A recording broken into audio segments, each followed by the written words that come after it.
Merci d'avoir choisi DRC Info Télévision pour vous informer, mesdames et messieurs. Bonjour et bienvenue dans ce nouveau journal sur votre chaîne. Tout de suite, les sommaires. À Goma, dans le Nord Kivu, les chrétiens ont célébré la Pâque, synonyme de la mort et la résurrection de Jésus-Christ. Des cultes ont été organisés ça et là, malgré la situation sécuritaire qui prévaut dans la province. En sport, après les pétitionnaires, un autre groupe de joueurs du Daring Club Motema Pembe exprime leur loyauté et fidélité au comité de coordination que dirige Paul Kassembele et dément les accusations de ceux qui ont signé la pétition. Encore une fois de plus, bienvenue dans ce journal. Les chrétiens de la ville de Goma, dans la province du Nord Kivu, ont célébré dimanche 9 avril la fête des Pâques, ce malgré la situation sécuritaire qui prévaut dans cette province. Un moment pour ces fidèles d'adorer et de louer le Seigneur Jésus-Christ, le ressuscité à travers différents cultes d'action de grâce. Correspondance à Goma, Germain Chikuru. La louange, l'adoration et le partage de la parole de l'évangile, voici les grandes étapes qui ont marqué la Pâque chrétienne qui est celle de la résurrection de Jésus-Christ. Toutes les églises chrétiennes ont organisé des cultes et des célébrations eucharistiques. C'est l'exemple de la 8e Pâque, la source Goma, où les fidèles se sont rassemblés dans une célébration pour louer la mort et la résurrection du Christ, fondement de la foi chrétienne.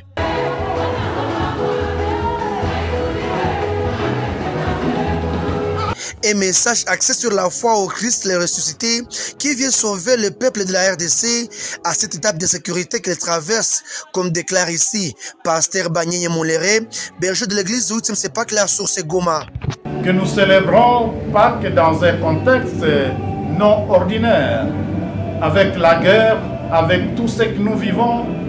Beaucoup se plongent dans le désespoir et pensent que Dieu nous a oubliés. Mais je dois dire à ce peuple que même dans la souffrance, même dans la vallée de l'ombre et de la mort, Dieu est avec nous. Et c'est un message. Plus loin, c'est l'église évangélique Cantique Nouveau qui a également célébré la fête de Pâques en commémorant ses 17 ans de son existence. Le berger Lembiré a mis l'accent sur l'importance de la résurrection du Christ dans la vie d'un chrétien. Pour ceux qui se perdent, l'apôtre Paul dit, mais il a la puissance de Dieu pour le salut de quiconque croit. Donc il n'y a pas d'autre message que les gens ne prennent pas les autres. Il n'y a pas d'autre message plus important de la Bible que la mort et la résurrection de Jésus-Christ. Et nous sommes bénis de voir que l'église évangélique Cantique Nouveau. Par cette même occasion en famille, les partages de repas de fraternité étaient au rendez-vous en signe de l'unité des premiers chrétiens après la résurrection et l'ascension de Jésus-Christ. Restons dans cette province pour parler cette fois-là sécurité en mission d'évaluation des opérations militaires dans le Nord Kivu. Le chef d'état-major général des forces armées de la République démocratique du Congo, le lieutenant général Christian Chiwewe Songesha, dit avoir palpé du doigt la situation sécuritaire de chaîne des commandements militaires déterminés à restaurer la paix dans cette partie de la province du Nord Kivu. Suivez une fois de plus la correspondance de Germain Chikuru.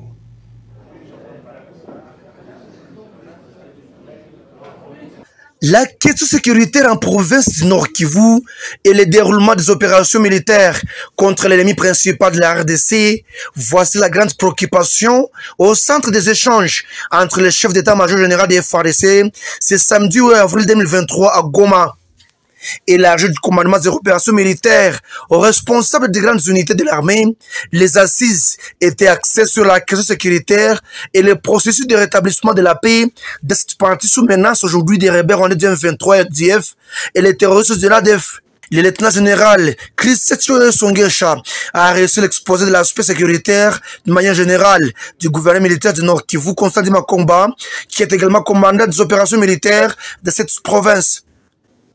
Les efforts du gouvernement étaient également signalés pour mettre l'ennemi hors d'état de nuire. La préoccupation du déploiement de la force générale de l'EAC dans l'axe Massissi, Rutshuru et Kibumba était passée au peigne fin. Les forces armées de la République démocratique du Congo, très professionnelles et patriotes, tiennent à sécuriser toute l'étendue de la nation congolaise et de faire face à tout agresseur et faire échouer tout plan de l'ennemi. La protection de la population, le rétablissement de la paix, la stabilisation des zones conquises reste aujourd'hui la grande préoccupation des FARDC, armée républicaine. Vu l'urgence qui s'impose aujourd'hui, il était impérieux au chef d'état-major général des FARDC de se déployer dans la partie est du pays pour s'imprégner de la situation sécuritaire qui prévaut aujourd'hui de cette entité précise, le gouvernement militaire du Nord Kivu. Il se retrouve à Goma et nous avons aussi des évaluations à faire. Il a aussi des évaluations à faire sur place ici, avec les commandants des grandes unités. Raison de cette réunion que vous venez d'assister. Et maintenant, le chef d'état-major a terminé. Sans se fatiguer, l'homme au service de la nation, l'intendant général Christian Songesha, vient d'effectuer cette mission après celle du territoire de Beni et de la province de l'Ituri, où il a également palpé du doigt la question sécuritaire de la zone. Aujourd'hui, la population est appelée à faire confiance à son armée et à dénoncer tout ennemi de la paix de la RDC. Et puis, bien avant la province du Nord Kivu, le chef d'état-major des FARDC, le lieutenant-général Christian Chiwewe, était dans la province de l'Ituri pour sa première mission officielle d'inspection des troupes et des commandements dans cette province. Plusieurs hauts officiers, généraux et supérieurs militaires ainsi que le gouverneur militaire de la province du Nord Kivu étaient dans sa suite. Suivez ce reportage de Rit Mango. Le chef d'état-major général des forces armées de la République démocratique du Congo, le lieutenant-général Christian Chiwewe, a effectué sa première mission officielle d'inspection des troupes et de commandement ce 7 avril 2023 en Ituri. Aussitôt atterri au tarmac de l'aéroport national de Bunia, le numéro 1 de FARDC a reçu des honneurs militaires dignes de son rang.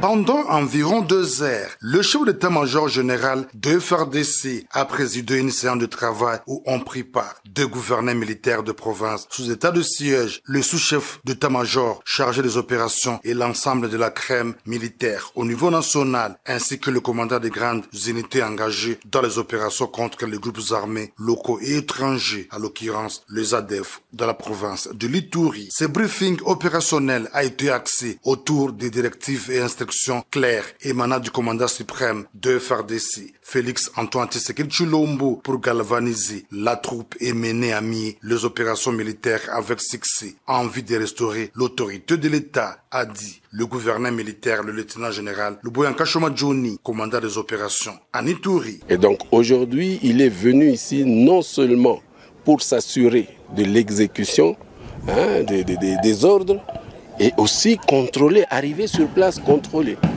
inspecter les unités qui sont ici présentes, communiquer avec les commandants tactiques, opératifs d'abord que nous sommes et tactiques qui sont les commandants secteur et les commandants régiment.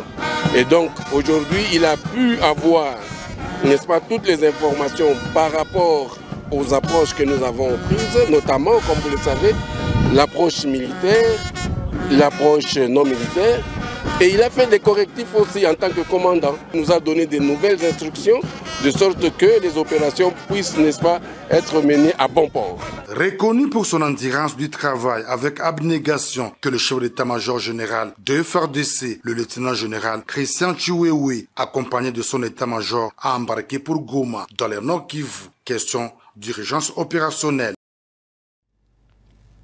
Quittons l'Ituri pour cette fois-là un retour dans la capitale RD congolaise. Comme vous le savez, le commissaire divisionnaire adjoint Jean Bosco Galinga Makongo est le nouveau commandant de la ville-province de Kinshasa. Il remplace le général Silvano Kassongo. Mais qu'est-ce que les Kinoises et Kinois attendent de sa nouvelle gestion? Leur réaction au micro des Fleck Fumunani et Dieudonné Musica.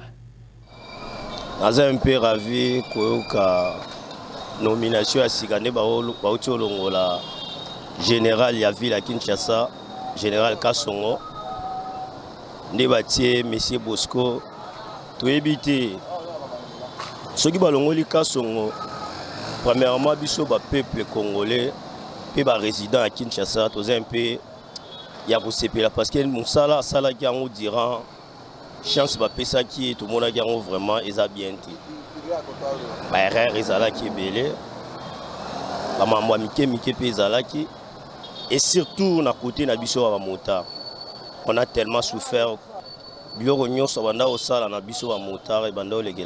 Monsieur Bosco, nous féliciter tant que tout le monde nous a salité. A joué rôle au cas où en tout cas et vous allez bien été. Tout le monde la biso implice, biso to bénéficiaire en beaucoup na kimia. Balongoli général Kassongo mais balongoli administration il y a la police soit il y a équipe na IP criminalité. Donc administration éthiquement et puis et l'autre na commandant ya sika o ya koti a meka vraiment ko landela ba prêtre au Kassongo atika kité parce que Kassongo atiki ba prêtre moko ya mabe na ville province ya Kinshasa o to zalaki na e ba uti ko longola en tout cas pour na biso ba population azalaki poison makasi pour na biso ba population azana ba faux policiers oyo abana ko utiliser bango mi contre la population na ba tracasserie sala ki biso ba moto o akangela ki biso ba mando abana ko senga biso 250 000, 200 000 fois nombre de motos au azokanga. Et ça occasion ya bien ya kosenga pe IGF azalaka kate pona ba DG pona ba ministre ba député te. So que IGF aza partout à côté la commandant de la ville oyo ba uti kolongola ye. Asa la vérification ya ba mbongo ya ba moto oyo abanda kokanga soki ekendaka wapi. Parce que soki bakangi yo na makambo etali nzela bako sambisa yo na infraction osali na nzela chaque infraction eza na amandi nango amandi wana o bafutaka il faut qu'il y ait un trésor public yango kendaka et pas na commandant de la ville et kana la police teme kene pas commandant de la ville mbongo wana asali nango esangi ya kosala moyo to site ba bia asali na makambo mbongo na yo wana to yebite mais IGF pe eza pe okaza bien que IGF alikana pe asala pe ba keti na ye.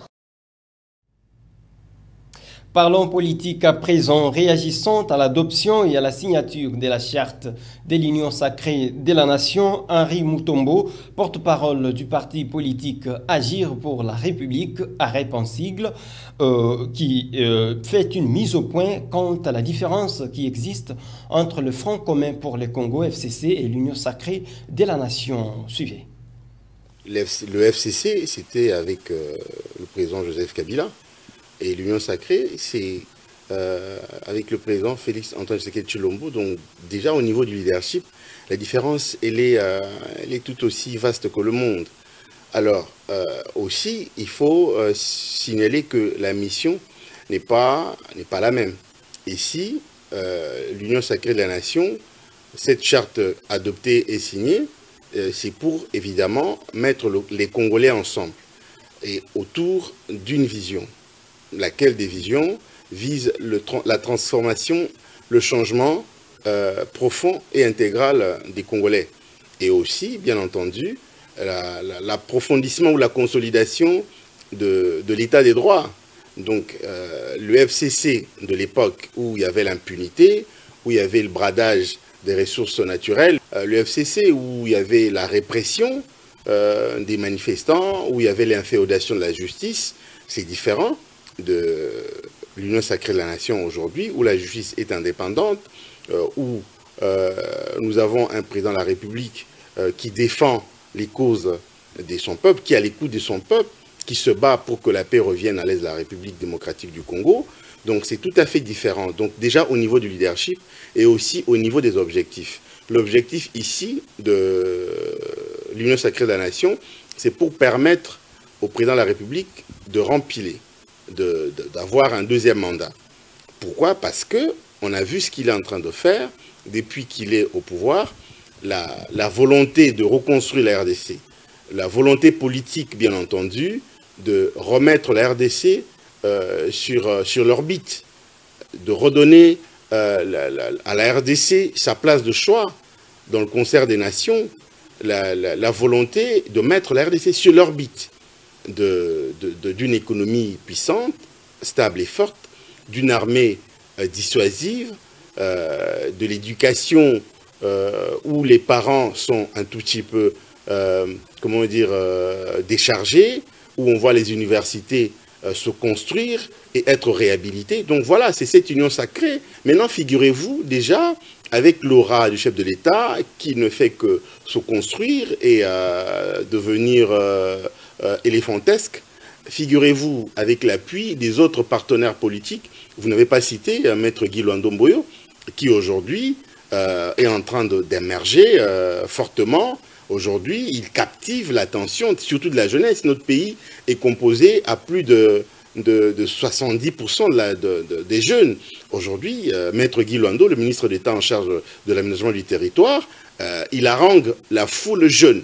Donc, il faut compter avec lui, il faut compter avec toute cette jeunesse qui lui fait confiance, et aussi le chef de l'État inspire confiance, c'est un bon interlocuteur.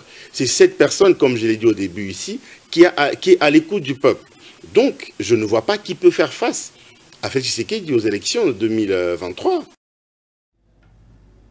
Parlons justice à présent. Les candidats magistrats retenus pour être nommés en 2023 projettent une manifestation pacifique ce mardi 11 avril de 8h à 12h à la place Royale dans la commune de la Gombe. Ils visent dans leur démarche obtenir des clarifications auprès du Conseil supérieur de la magistrature quant au processus de leur recrutement. Maître Sébastien Kalenga, aussi candidat magistrat ayant satisfait, s'inscrit en faux contre cette manifestation et conseille ses collègues d'être patients. Il a été joint au téléphone par votre rédaction.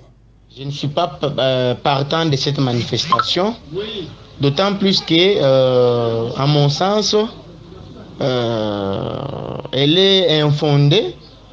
Elle est infondée jusque-là parce que, d'après les dernières informations que nous avons pu avoir du Conseil supérieur de la magistrature, le Conseil supérieur de la magistrature était en plein traitement des dossiers des candidats magistrats. Jusqu'à ce jour, toutes les formalités ont été déjà entreprises, c'est-à-dire les différents candidats magistrats ont été identifiés physiquement et certains experts ou inspecteurs avaient effectué des missions dans les différents établissements ou dans les différentes universités pour s'acquérir effectivement de la régularité et aussi de l'authenticité de certains documents qu'avaient présentés les candidats magistrats. À mon avis, le retard, je dirais, est justifié par l'actualisation des listes, où ce retard est dû aussi sur la mécanisation des candidats magistrats. Parce que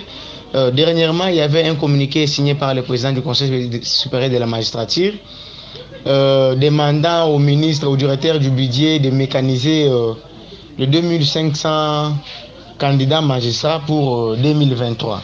Alors, ce retard peut être aussi fondé dans ce sens qu'on ne peut pas nommer le magistrat sans pour autant qu'il y ait au préalable leur mécanisation. Parce qu'on ne peut pas vous nommer sans vous mécaniser. Parce que si on vous nomme, alors sur base de quoi vous allez travailler? Même pendant que vous serez en pleine formation, vous allez vivre comment? Vous allez laisser vos familles. Donc il faut qu'il y ait d'abord une mécanisation. C'est après cette mécanisation-là maintenant que le président peut prendre l'ordonnance. Je demanderai à nos amis d'être patients et attendre que les choses s'organisent de manière appropriée quant à ça. D'être patient car, dit-on, la patience est amère, mais ses fruits sont trop bons. La patience paye. Rien ne sert à courir, qu'ils attendent les bons moments pour qu'ils puissent recouvrer leur droit le plus légitime, c'est-à-dire bénéficier d'une mécanisation et aussi d'une régularité salariale.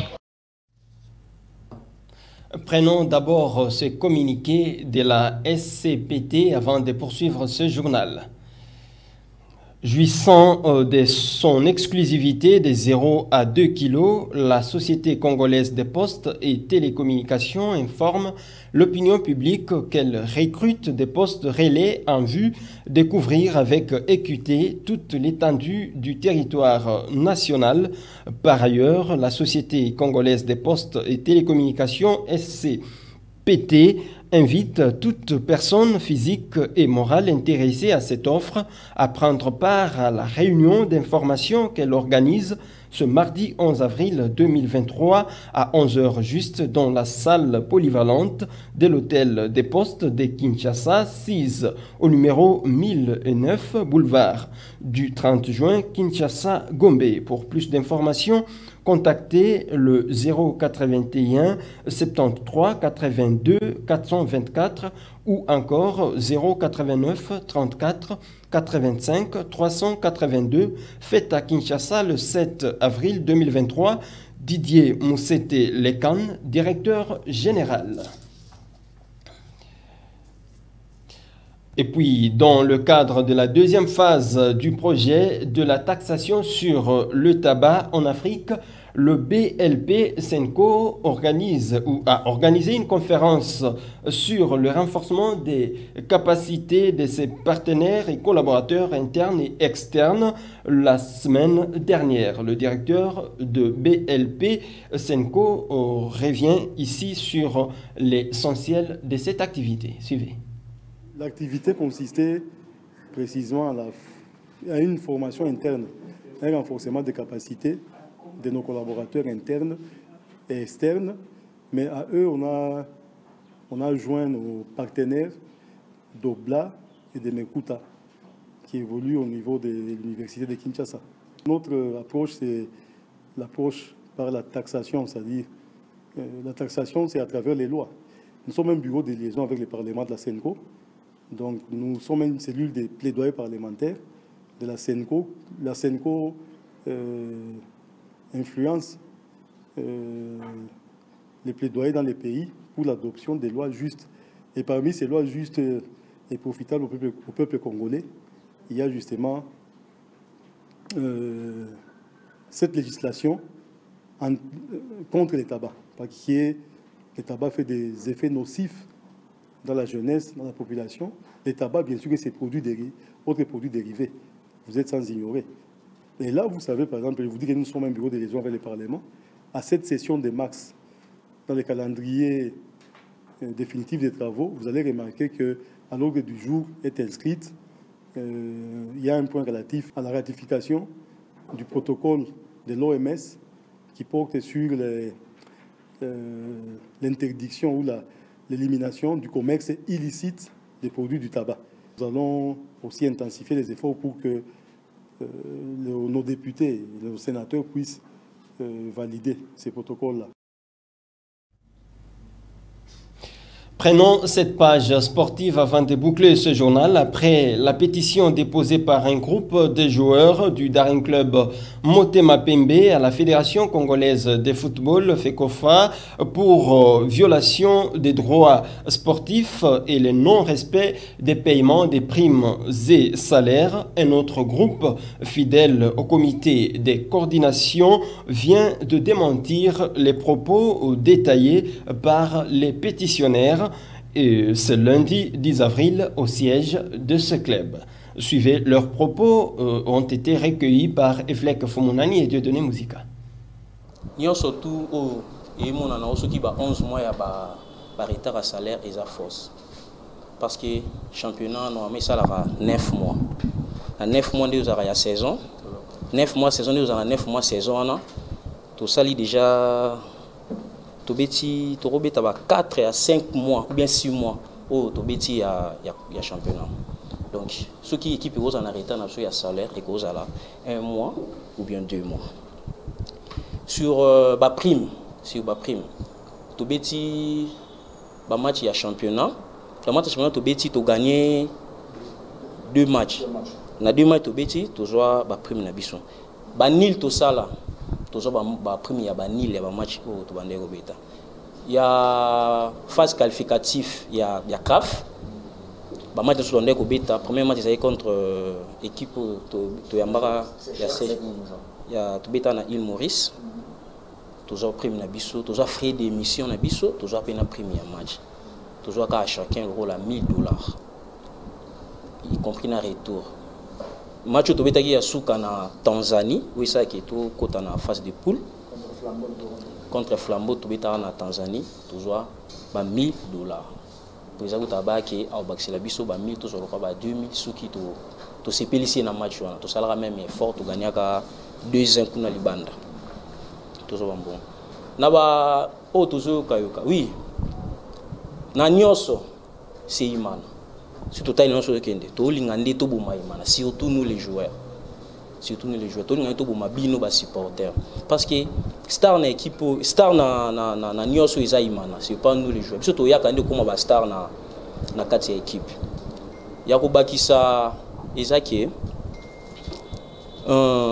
mutu moko takokwaki kondima a trahir imana si babenga so ba traître po tondima ki to traverser les 6 joueurs na to tondima to za la 6 wana to bima na match to zo forfait na terrain qui absence ya match lem susu coup elingoza la mukie imana peut-être alingazwa lem susu sanction elingoza lem su ya ba amende ya ba mbonke azwa 2 ans ya participer na compétition africaine te na qui surtout passe bien na terrain et on te met et l'eau est fort to met quelque salaire wana l'autre bimba très wana entre partage entre nous les joueurs mais tout ça là qui a un pour na volonté ya équipe to linga reza ima équipe to betaka et darabiso quel que soit ni oui ndaku nyoso difficultés zalaka ngana parent na ndaku na ngai na vivana ba na ngai difficultés za des fois pe moi na pas qui classe té na zena ngola kuna pe benga ngapa lo moi na qui a qui classe té lem sous problème sous lem sous $30 toni c'est pas dit que na zanga mbongo wana ba ki bozwa boye mais moi difficulté salamaki ndisaka kendete yo bak pona ko yesa ba imanier to simbana po équipe na soki eliboso to linga ko yoka te soko yoki mokonza malamu ayoka ka litoi moko te oyoki na gauche omiko ka na droite pour lupa au différencier yo bak ya suka ngwana. C'est la fin de ce journal, mais place à présent au rappel des principales articulations. À Goma, dans le Nord Kivu, les chrétiens ont célébré la Pâque, synonyme de la mort et la résurrection de Jésus-Christ. Des cultes ont été organisés ça et là, malgré la situation sécuritaire qui prévaut dans la province. Et puis, en sport, après les pétitionnaires, un autre groupe de joueurs du Daring Club Motema Pembe exprime leur loyauté et fidélité au comité de coordination que dirige Paul Kassembele et dément les accusations de ceux qui ont signé la pétition. Merci à vous de nous avoir suivis, mais surtout restez-nous fidèles en vous abonnant et en cliquant sur la cloche de notification pour ne rien rater de nos programmes. Quant à moi, je vous retrouve très prochainement. Au revoir.